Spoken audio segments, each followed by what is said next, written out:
Daniel Noboa naufraga tras los resultados del referendo realizado en Ecuador este domingo. El escrutinio de los votos ya permite establecer tendencias claras y el no se impone en las 4 preguntas consultadas. No a la Asamblea Constituyente para redactar una nueva constitución. No al establecimiento de bases militares extranjeras en el país. No a la eliminación de la financiación pública de los partidos políticos y no a la reducción del número de asambleístas en el Parlamento. 4 no para Noboa, 4 derrotas en un solo referendo. Vaya domingo para el presidente de Ecuador. ¿Qué implica este rechazo rotundo para el futuro político del país? ¿Qué consecuencias tiene también para la gobernabilidad interna? ¿Y qué significa en materia de geopolítica? Porque rechazar las bases extranjeras es decirle no a la presencia de Estados Unidos en Ecuador. Yo soy Johan Ramírez y este será el tema que trataremos de analizar el día de hoy acá en DW Actualidad en Análisis, y para ello contamos hoy desde Quito con el periodista Ramiro Carrillo, quien estuvo siguiendo esta jornada electoral para nosotros, y también desde Quito le doy la bienvenida al consultor político Fabricio Betancur. Ambos, muchísimas gracias por acompañarnos. Bienvenidos al programa. Ramiro, me gustaría comenzar contigo. ¿Cómo amanece Ecuador hoy? ¿Hay sorpresa entre los ecuatorianos tras estos resultados? Sí, cómo no. Buenos días al panel, Fabricio. ¿Cómo estás, Johan? Hay sorpresa en general, sorpresa incluso para quienes estuvieron por la opción del no y que ganaron. No esperaban ganar con la medida en que se consignan los datos hasta el momento. Y obviamente sorpresa en la negatividad de quienes estaban por el sí en esta situación. Pero al igual que la jornada del día de ayer, que fue de absoluta tranquilidad en todo el país, también el país está tranquilo, el pueblo ha hablado, como lo dijo el presidente Noboa ayer en un mensaje, Johan. Pues hay sorpresa entonces incluso para quienes se llevan la victoria. Señor Betancur, ¿le sorprendió a usted también este resultado? Johan Ramiro, un gusto y muchísimas gracias por la oportunidad. Bueno, a mí me sorprendió de una manera que no tenía previsto, principalmente por los resultados, cómo se dieron geográficamente. Habían algunos resultados que eran previsibles, el caso de Cuenca, el caso de Santa Elena, y otros, en cambio, que no eran previsibles, y los resultados nos muestran que básicamente en las 24 provincias, en algunas preguntas se pierde en todas, en otras, en cambio, apenas se gana en una, que es el caso de Tungurahua. La conversación digital hace una semana la estaba manejando el señor presidente, ¿sí? Pero tenía una estrategia muy similar. Entonces, es algo que de ahora en adelante la oposición se la va a atribuir como una forma de victoria versus un Daniel Noboa que pierde en las 4 preguntas, lo cual no estaba previsto en ninguna encuesta. Uno de los temas importantes en esta consulta era la Asamblea Constituyente. Ramiro, ¿qué tan significativo es ese no para la agenda política interna del presidente Noboa? Es demasiado significativo sobre esta Asamblea Constituyente.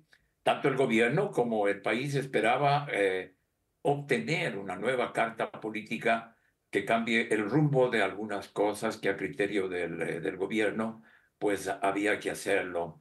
Y, y esta situación deja un sabor a fracaso, desaprobación, revés. Tú acabas de decir que la aspiración del presidente naufragó, pero va a tener que luchar como se decía, ¿no? Va a tener que luchar con lo que tiene el presidente Daniel Noboa para seguir en la línea que desde la asunción de su mandato se propuso Johan. Es que fueron 4 derrotas, como decíamos antes, contundentes, ¿no? Señor Betancur, ¿qué lectura le podemos hacer entonces a este rechazo que se lleva el presidente? ¿Es un voto contra Noboa o contra el contenido de las reformas que pretendía promover? Mira, algo que no estaba a la vista ya hace algunos meses era que el novoísmo todavía no se creaba. Yo lo había anunciado en algunos medios y básicamente el antinovoísmo es una forma de expresarse de las personas actualmente. Incluso en algunas provincias te puedo dar algún estudio de que el antinovoísmo llega al mismo porcentaje que el señor Rafael Correa. Después de 2 años de mandato, esto es algo que sí preocupa, obviamente.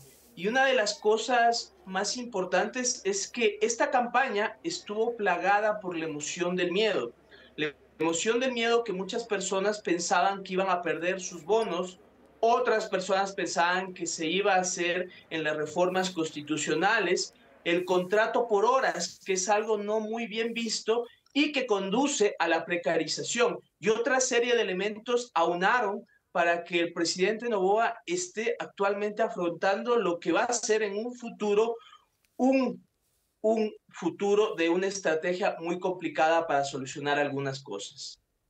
Se le complica entonces esa agenda política interna al presidente Noboa. ¿Qué ha fallado, Ramiro, en esta elección? Yo me pregunto, ¿falló la comunicación del presidente Noboa o simplemente fallaron los sondeos? ¿Por qué se han dado estos resultados? Johan, creo que falló todo. Y la comunicación excesivamente triunfalista que se vislumbró en el corto periodo de hacerlo en lo previo de la votación, ¿no? Falló todo. Eh, Falló algunas estrategias que no se lo pensaron. Mira, vivimos un paro acá que se radicó en 2 provincias serranas por la eliminación del subsidio al diésel. Eso ha impactado. Eso es una de las causales de este no de rechazo a la propuesta del presidente. También hubo un desliz del propio presidente Noboa cuando planteó inicialmente en dónde se iban a construir las bases militares y mencionó Galápagos. Luego lo retiró.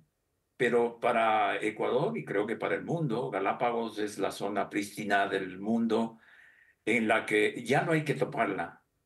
E imaginarse que ahí va a haber una base militar, armas, fuerza, es otra de las razones que considero yo llevó al fracaso este resultado que ha obtenido el presidente Noboa. Empezamos a desmenuzar muchos más situaciones adversas, pero se irá analizando en los próximos días, Johan. Es un descalabro total, porque a mí lo que me llama la atención es que eran 4 preguntas y en las 4 sale muy mal parado el presidente Noboa. Yo me pregunto también entonces, señor Betancur, ¿cómo afecta este resultado la gobernabilidad de Noboa en lo que resta de su mandato? ¿Pierde margen de maniobra a partir de ahora? Mira, mirando ya para futuro, hay un momento que ya se viene, que está a las puertas de la esquina, como dicen para los políticos. Son las elecciones seccionales. Estas elecciones seccionales van a hacer que algunos asambleístas de esta mayoría, que le ha servido para algunas leyes, principalmente las leyes orgánicas, ya lo vean al señor Daniel Noboa no como la figura del día de antes de ayer, como un ganador, el que iba arrasando en todas las elecciones y que encontraba en estas un momento en el cual le permitía nuevamente legitimar su autoridad y nuevamente volver de cuenta cero. Entonces, es muy probable que exista una polarización si el señor presidente Daniel Noboa decide mantenerse de una forma terca, si lo podemos decir, en sus posiciones, o decide llegar a acuerdos en los diferentes temas que se puedan ir dando. Otra de las cosas también que se puede ir dando es que esta polarización, ¿sí? Por una baja legitimidad, no tan baja, es un 40% que definitivamente es considerable, no le permita una gobernabilidad para futuro y logre más bien tensar la cuerda, y al tensar la cuerda por no lograr acuerdos, que es una de sus actitudes, logre que no tenga gobernabilidad en los próximos años, porque estamos recién a 6 meses de haber iniciado su segundo mandato. Entonces tiene que ser el presidente muy cauto, tiene que ser el presidente una persona que llame a la conciliación, y una de las cosas más importantes debe ser el presidente que empiece ya a dar la cara. Desde el día de ayer que perdió la elección no ha pronunciado absolutamente una sola palabra, y creo que eso no es una forma de respetar al mandante. Creo que esa no es una actitud que va a ayudarle para lo que se viene para su futuro. Usted nos dice, señor Betancur, que el presidente debe hacer llamados a la conciliación e inmediatamente subraya eso, que también nos ha llamado mucho la atención, que el presidente no se ha pronunciado todavía. Ramiro, no ha habido reacciones por parte del presidente, pero ha habido por lo menos reacciones por parte de otros miembros del Ejecutivo. Bueno, el presidente en un escueto tweet puso, en un escueto mensaje, puso algunas palabras de las que hay que destacar que el pueblo ecuatoriano ha hablado y que se respetará la voluntad de ese pueblo y que a futuro o inmediatamente trabajará con las herramientas que tiene. Sí, hace falta un mejor pronunciamiento. Creo que lo que le corresponde ahora al mandatario, al gobierno, es abrir las puertas y abrirse al diálogo, a entendimiento, que no hubo, por ejemplo, esa apertura en lo que mencionaba el reciente paro en contra del aumento del costo del diésel. El presidente, pues, sí tiene herramientas aún, puede hacer cambios parciales, la reforma parcial a la Constitución, igual hacer enmiendas vía la Asamblea Nacional.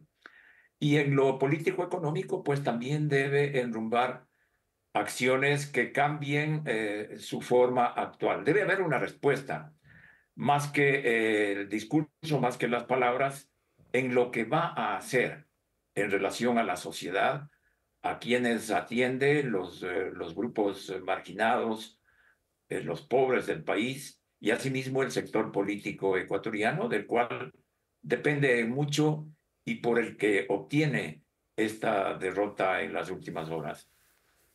Y esa posición que asume el presidente Noboa sin duda será clave, por lo que decía antes el señor Betancur cuando hablamos en términos de polarización del país. Ahora quisiera que habláramos de otro de los puntos álgidos de este referendo, y me refiero al tema de las bases militares extranjeras en suelo ecuatoriano. ¿Qué implicaciones, señor Betancur, tiene? Implicaciones geopolíticas, sobre todo el rechazo de los ciudadanos a esta propuesta y sobre todo lo que eso significa en la relación entre Ecuador y Estados Unidos.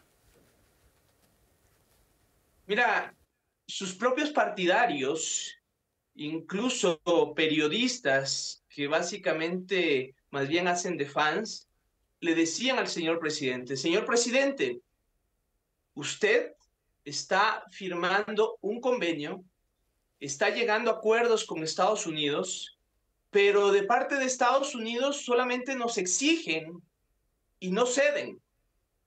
Entonces, estamos jugando en un mundo en el cual Estados Unidos está empezando a ejercer medidas de presión a través de aranceles chantajistas, o estamos tratando de llegar a algunos puntos de equilibrio en algunos temas. Esa es una de las cosas en las cuales también se le hizo ver al presidente.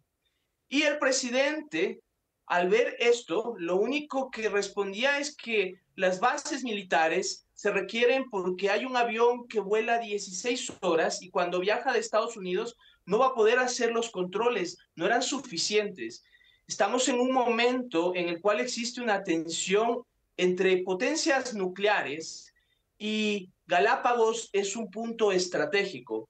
El presidente pasó de Galápagos, esta base en Baltra, que fue hecha por Estados Unidos durante la Segunda Guerra, como punto de lanza en contra de lo que era el imperio japonés, a decir de que ya no va a ser la base de Manta en esta reserva que pertenece a las 7 más importantes del mundo, que va a ser más bien en la provincia de Santa Elena.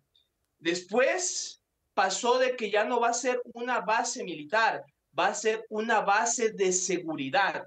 Entonces yo creo que geopolíticamente no era un problema que a Ecuador le convenía, porque básicamente no recibíamos nada a cambio y entregábamos mucho, más aún cuando el problema geopolítico se avecina, cuando una potencia como China está pronta a rebasar a Estados Unidos después del año 2030. Creo que fue una decisión muy sabia del pueblo ecuatoriano y fue una de las preguntas en las cuales yo me manifesté siempre contrario, porque no es un asunto que nos corresponde como un pequeño país, que tenemos que hacer lo más conveniente para este país y abogar siempre por la neutralidad a nivel mundial. Ramiro, ¿qué piensas de lo que nos ha dicho el señor Betancur? ¿Crees que fue sabia esa decisión de los ecuatorianos? Y sobre todo me interesa que nos cuentes tú, que sigues la actualidad política de Ecuador y que nos reportas desde allá, ¿por qué votaron los ecuatorianos contra la instalación de bases militares extranjeras en el país?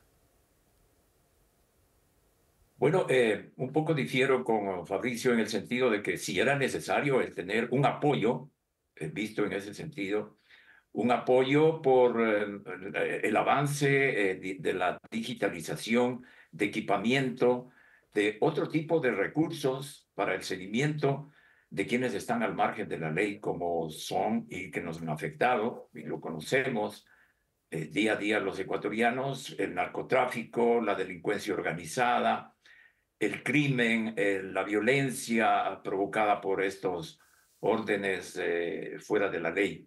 Entonces, si era necesario ese apoyo. Se ha dicho que no, bueno, pues quedan las situaciones como están. El gobierno tendrá que seguir emprendiendo y en eso no debería bajar la guardia en lo que tiene que ver al bloque de seguridad, un trabajo conjunto de policía y Fuerzas Armadas para continuar en esta lucha, en esta guerra ya declarada por el propio presidente contra ellos.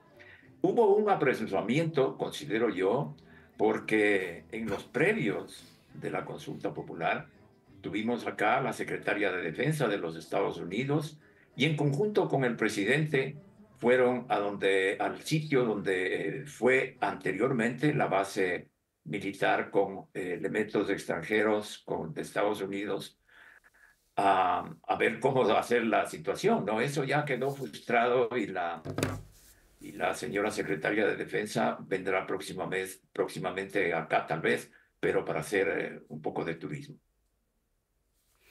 Y ya veremos cuál será la reacción de Estados Unidos luego de este resultado, porque, señor Betancur, en el contexto actual, con Washington ordenando ataques a embarcaciones en el Caribe y en el Pacífico y lanzando esta llamada Operación Lanza del Sur, que bajo el argumento de luchar contra el narcotráfico pareciera, según algunos, que pretende imponer una agenda no solamente de seguridad, sino también de geopolítica. Yo le pregunto, señor Betancur, ¿cómo podremos considerar este voto como una suerte de pulso general en América Latina en relación a la presencia o a la influencia estadounidense en la región? Mira, históricamente en la región, ellos tienen un lema con la doctrina Monroe, ¿no? América para los americanos, pero no para toda América, sino solamente y exclusivamente para Estados Unidos. Y en base a esa forma de pensar, siempre han visto un patio trasero en Ecuador. Y eso implica muchísimas cosas. Si retrocedemos en el tiempo con Teddy Roosevelt hizo algunas cosas que no estuvieron acorde, ¿no? Y propuso algunas obligaciones para las naciones americanas e intervenciones. Yo creo que lo que hizo este presidente hace más de 100 años está tratando de replicarlo Donald Trump, ¿no? Pero ahora se encuentra con lo que son las encuestas, ¿sí? Lo que son las redes sociales y los medios de comunicación que no le permiten hacer una incursión armada en Venezuela y más bien se van a ir por el lado de una incursión más bien quirúrgica o de presión.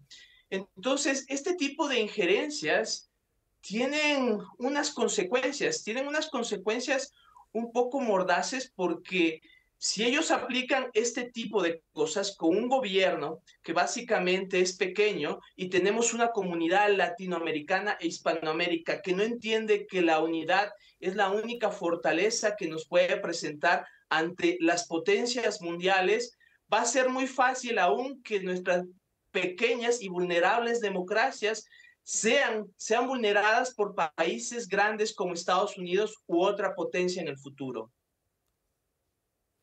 Pues y ahora, llevando de nuevo la discusión para terminar, Ramiro, al tema de política interna. De acuerdo con Novoa, Ecuador requería urgentemente ese apoyo extranjero para luchar contra estructuras criminales en el país. Ahora que los ciudadanos se han opuesto a esa instalación de bases extranjeras, cómo va el gobierno a hacerle frente al problema de la inseguridad, porque el problema de la inseguridad existe y seguirá existiendo más allá del resultado de este domingo. Yo leía una cifra que en lo que va de 2025 los homicidios en Ecuador aumentaron 47% en relación al mismo periodo el año anterior, en 2024. Entonces, si ahora no va a contar entonces con ese apoyo extranjero, ¿qué plan B tiene el presidente Noboa para hacerle frente al problema de la criminalidad en el país? Bueno, como él mismo lo ha dicho, con las herramientas que tiene, deberá seguir en una continuidad de su acción contra el narcotráfico y la delincuencia internacional, por un lado, pero por otro también lo que se ha dicho no es el establecimiento de una base militar. El gobierno podría propiciar acuerdos de otro tipo, de cooperación diferente. Algunos países se pronunciaron inclusive para ayudarnos en el sector de la Amazonía o en lo que requiera el país, pero no necesariamente con una base militar. Base militar que se entiende que son con equipos y además con la presencia de soldados de otras naciones, ¿no?